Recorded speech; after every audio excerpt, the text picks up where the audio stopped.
السلام علیکم ورحمۃ اللہ وبرکاتہ۔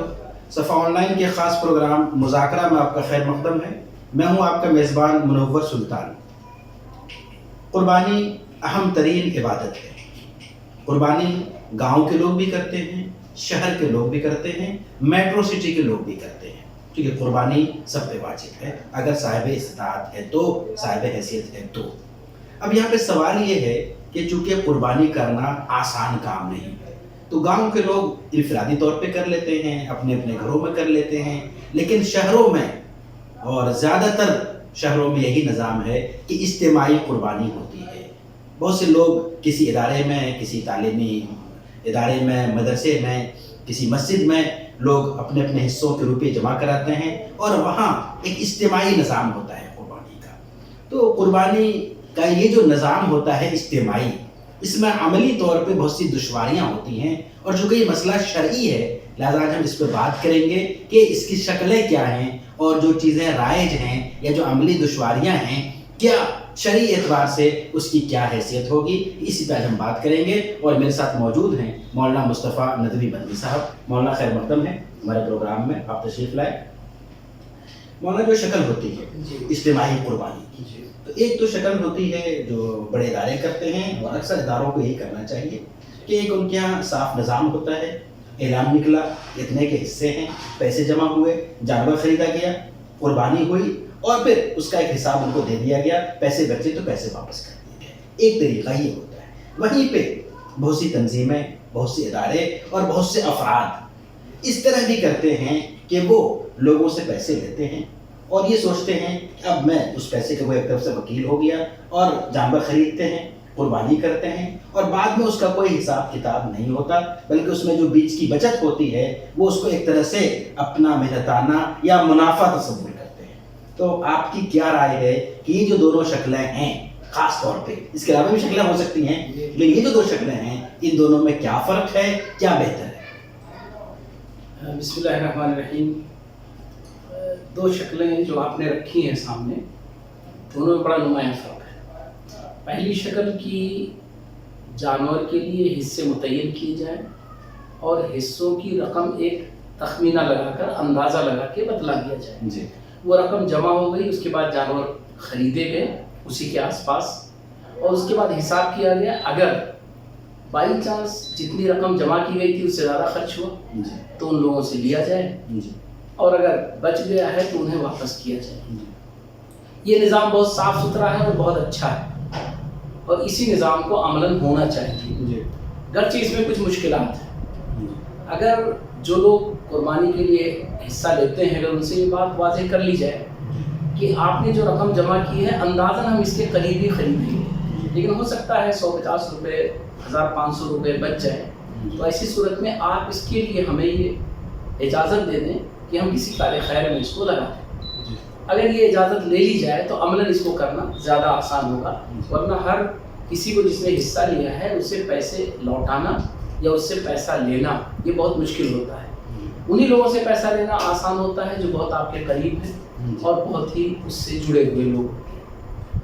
تو یہ شکل سب سے صاف ستھری ہے اور اچھی ہے، اور شرعی طور پر یہی مطلوب ہے اجتماعی قربانی کے سلسلے میں، اور یہی اصل ہے۔ دوسری شکل جو ہے اس میں یہ کہ پیسہ لیا گیا،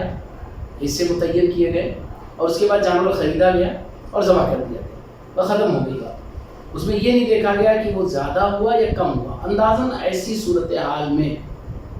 کم پیسے کے ہی جانور خریدے جاتے ہیں، اور یہ باقاعدہ پلان ہوتا ہے کہ اس میں کم پیسے کے جانور خرید کر کے ان کو کیا جائے تاکہ کہیں سے ہمارے اوپر بوجھ نہ آئے۔ یہ چیز بہرحال بہت نقصان دہ ہوتی ہے، اور جن لوگوں نے آپ کو ذمہ داری دی ہے وہ گویا کہ ایک امانت ہے، اس امانت کو آپ اچھے سے ادا نہ کرنے والے ہوئے۔ جو حصہ لینے والے ہیں انہوں نے تو تصور کر لیا کہ 3000 روپے کے لحاظ سے میرا حصہ ہے اور اس کے لحاظ سے میرا یہ ہوگا۔ اخراجات کو نکالنے کے بعد جو ذبیحہ پر، ذبح کرنے پر، قصائی پر، حتیٰ کہ گوشت کے تقسیم پر بھی اگر خرچ آتا ہے سب نکال دیجئے، سب اس میں آپ جوڑ دیجئے۔ اس کے بعد آپ جانور کی قیمت وہ لگائیے جو مطلوب ہوتی ہے۔ تو یہ دونوں جو طریقے ہیں، اس میں دوسرا طریقہ بہت ہی جس کو کہتے ہیں کہ نقصان دہ بھی ہے اور بہت ہی خطرے کا ہے، اور اس میں کرنے والوں کے اوپر زیادہ ذمہ داری ہے. جو لوگ حصہ لے رہے ہیں ان کا حصہ تو ہو جائے گا، ان کی قربانی بھی ہو جائے گی، لیکن جو لوگ اس نظام کو چلا رہے ہیں انہیں چاہیے کہ اپنے اس نظام پر نظر ثانی کریں، ورنہ ان کے لیے مشکلات کھڑی ہوں. انفرادی طور پر بھی کچھ لوگ کرتے ہیں کہ کسی کو انہوں نے ذمہ دار کر دیا کہ یہ پورا جانور میری طرف سے لے کر کے آپ اسے تقسیم کر دیں. وہاں قدر معاملہ آسان ہوتا ہے، اس وجہ سے پورے جانور کی ایک قیمت ہوتی ہے، سامنے والے کو قیمت آپ نے بتلا دی، کم زیادہ ہوا تو آپ نے کنفرم کر دیا اور اس کے بعد آپ نے اس کی قربانی کر کے مکمل کر دی. لیکن اجتماعی نظام میں جہاں پھوٹ کر قربانیاں اکٹھا کی جاتی ہیں وہاں یہ مشکلات زیادہ ہیں. مولانا یہ چونکہ معاملہ بہت اہم ہے اور حساس ہے، جی. میں تھوڑا واضح جواب چاہوں گا آپ جی. کا. چونکہ جو لوگ جی کھڑے ہوتے ہیں کہ میں قربانی کراؤں گا، جی وہ کہیں نہ کہیں ان لوگوں کے نمائندہ ہوتے ہیں، شرعی اصطلاح میں وکیل ہوتے ہیں. اب اگر وہ نمائندہ ہے، وکیل ہیں، پھر بیچ میں کاروبار کیسے ممکن ہے؟ جی. تو کیا اس کو کیسے اس کی گنجائش ہو سکتی ہے؟ نہیں، کاروبار کی تو کوئی گنجائش نہیں ہے. جی یہ ایک عبادت ہے اور آپ نے ان کے اس عبادت کو مکمل کرنے کی ذمہ داری ہے. جی تو اگر آپ کو ایسا لگتا ہے کہ ذمہ داری کو آپ ادا کر لے جائیں گے تو ایسی صورت میں آپ لیجیے، اور اگر آپ کو لگتا ہے نہیں ادا کر پائیں گے تو آپ ذمہ داری مت لیجیے. ورنہ اگر آپ نے ادا نہیں کیا تو ایسی صورت میں آپ گنہگار ہوں گے، اور خاص طور پر اس کا وہ عمل اگر نامکمل رہ گیا تو بہت بڑا نقصان ہوگا. تو اس لیے ہے بہت ذمہ داری کا کام، اور اس میں کاروبار کی کوئی گنجائش نہیں. بہت زیادہ جو گنجائش ہے کہ آپ اس میں اپنے آنے جانے، آمد و رفت، جانور کو لانے لے جانے، حتیٰ کہ میں آپ کو بتاؤں کہ جو نظام کبھی کبھی ہم لوگ چلاتے ہیں، کسی کے ذمے کیا گیا کہ یہ جانور ہے، اس پر بھوسے پر کیا خرچ آیا، 2 دن 3 دن رکھا گیا تو اس کی رکھوالی پر کیا خرچ آیا، یہ سب آپ جوڑ سکتے ہیں. وہ جتنا معروف ہے اس کو لے کر کے جو خرچ آیا ہے آپ کر سکتے ہیں، لیکن خود آپ اس کو کاروبار بنائیں یہ ممکن نہیں ہے. اس کی کوئی گنجائش شرعاً نہیں ہے کہ کوئی شخص جو قربانی کو کرنے کے لیے کھڑا ہو، نمائندہ ہو، وکیل ہو، وہ اس سسٹم کو اپنا کاروبار بنائے. شرعاً کہیں سے اس کی گنجائش نظر نہیں آتی. اسی سے متعلق دوسرا سوال، جی اجتماعی قربانی ہوتی ہے. جی یہ اعلان کیا گیا کہ آن ایوریج جی اتنے کا جانور ہوگا. بہت اچھی بات ہے. جانور کی خریداری کے بعد، جی پہلے چونکہ جانور کو دکھانا ممکن نہیں ہے، لیکن خریداری کے بعد جی نہ جانور دکھایا جاتا ہے، نہ جانور کی تعیین ہوتی ہے. جی یہ ساری چیزیں منتظمین کے پاس ہوتی ہے کہ جانور کیسے ہوں گے، کس سطح کے ہوں گے اور ترتیب کیا ہوگی. انہیں متعین بھی پہلے سے نہیں ہوتا ہے. تو کیا آپ کو لگتا ہے کہ نہ دکھانے کی صورت میں جو مسائل ہیں، اپنے جانور کمزور ہونا، چھوٹا ہونا، تو کیا یہ طریقہ مناسب ہے یا اس سے بہتر طریقہ ممکن ہے؟ دیکھیے، آج کے زمانے میں طریقہ تو ممکن ہے، فوٹو کے ذریعے بہت کچھ ہو جاتا ہے، بڑا اندازہ ہوتا ہے. خود منتظمین جو خریداری کرتے ہیں تو وہ فوٹو کے ذریعے ہی بہت ساری چیزیں کلیئر کر لیتے ہیں. اور بنیادی طور پر واقعتاً جانور کا جو اس کی شکل ہے، جانور کی جو پوزیشن ہے، اس کا نمایاں ہونا، اس کا واضح ہونا یہ بہت ضروری ہے. اور جانور کی خریداری میں جو دھوکے ہوتے ہیں اس سے بچنے کے لیے ساری تدبیریں اپنانا ضروری ہے. ہو سکتا ہے جو کرنے والا منتظم ہو وہ چاہتا ہو اچھا جانور مل جائے، لیکن اس نے جہاں خریداری کے لیے اپنی مطلب جگہ بنائی ہے، جہاں وہ گیا ہے، وہیں اس کے ساتھ دھوکہ ہو گیا ہو.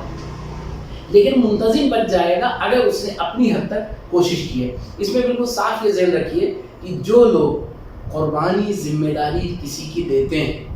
وہ لوگ اپنے آپ کو پیسہ دینے کے بعد بری کر لیتے ہیں. وہ بہت زیادہ اس میں نہیں پڑھتے ہیں، وہ بس ایک اندازہ لیتے ہیں کہ ٹھیک ہے آپ کے یہاں حصہ کتنے کا ہے، 3000 کا ہے تو ٹھیک ہے یہ 3000 روپے لے لیجیے، 2500 کا ہے تو 2500 روپے لے لیجیے. بسا اوقات وہ بالکل اس پر غور نہیں کرتے ہیں کہ مارکیٹ میں جانور کتنے کا ملتا ہے اور یہ جانور جو ہوگا وہ کتنے وزن کا ہوگا اور ہمارا حصہ کتنا آئے گا. ایک بڑی تعداد ہے جو اس میں نہیں پڑتی ہے. اس وجہ سے جو منتظم ہے اس کی بہت بڑی ذمہ داری ہے کہ اگر اس نے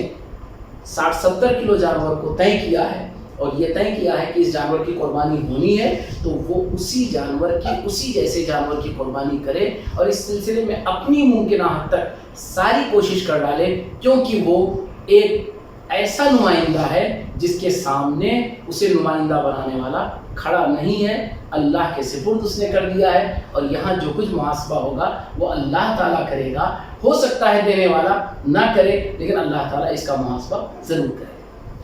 مولانا اس سے متعلق ایک اور سوال. جی ایک تو جانور کی تعین کا مسئلہ ہے، جی۔ ٹھیک ہے، منتظمین نے اپنے طور پہ طے کر دیا، کرنے والوں نے سوچ لیا کہ وہ جو کریں گے بہتر کریں گے، ٹھیک ہے۔ اب جس جانور کو طے کر دیا منتظمین نے کہ جانور نمبر 3 زید کا ہے، تو اب کیا یہ ضروری نہیں ہے کہ جانور نمبر 3 کا گوشت زید کو ملے؟ کیونکہ عام طور پہ اجتماعی نظام ہے، جو جانور جس کے نام سے ہے وہ گوشت بہت کم مل پاتا ہے، تو کیا یہ ضروری نہیں ہے، اس کی رعایت نہیں ہونی چاہیے یا کھلی چھوٹ ہے؟ دیکھیے، اگر قربانی کرنے والے نے یہ شرط لگائی، جی، اس نے یہ کہہ دیا کہ مجھے اپنے ذبیحے کا جو میرا قربانی کا جانور ہوگا اسی گوشت کو چاہیے، تو اس کی ذمہ داری ہے کہ اس کو پورا کرے۔ عملاً اجتماعی طور پر اس کے کرنے میں دقتیں ہیں، اس لیے اگر منتظم اس اسلوب کو اپناتا ہے کہ دیکھیے ہم عملاً اس کو نہیں نبھا سکتے ہیں، آپ کو ہم قربانی کا گوشت دیں گے، لیکن آپ اس وقت اگر پہنچ جائیں گے تب تو ہم آپ کے جانور کی قربانی دے دیں گے، ورنہ ہم آپ کو قربان کیا ہوا کوئی بھی جانور اس سے دیں گے، اور اس پر وہ شخص راضی ہے، اس کے سامنے وضاحت ہے، تب تو اس کا امکان ہے۔ لیکن اگر کسی نے یہ کہہ کر دیا کہ نہیں ہم آپ کو آپ کے ہی قربانی کا جانور دیں گے، تو پھر اس کی ذمہ داری ہے کہ اس کا پورا لحاظ کرے اور دوسرے جانور کی قربانی نہ دے۔ لیکن میں نے آپ سے بتایا کہ یہ بہت مشکل کام ہوتا ہے، بحیثیت منتظم بہت ساری چیزیں ہم لوگ سنبھالتے ہیں، یعنی ایسا ہو جاتا ہے کہ قربانی کروانے والا وہ کہتا ہے کہ ہم پہلی تاریخ کو نہیں آ سکتے ہیں، اور آپ کے پاس قربانی کرنے کے لیے چانس پہلی تاریخ کو زیادہ ہے، وہ کہتا ہے نہیں ہم تیسری تاریخ کو آئیں گے۔ یہ سب واقعتاً اگر آپ اپنے کو بچانا چاہتے ہیں تو یا تو پہلے آپ معاملات کو طے کر لیں، اور نہیں تو پھر اس کی پابندی کریں، چاہے اس پہ خرچ زیادہ ہے، اس میں آپ کو مشقت زیادہ ہو، انشاءاللہ اجر بھی آپ کو زیادہ ملے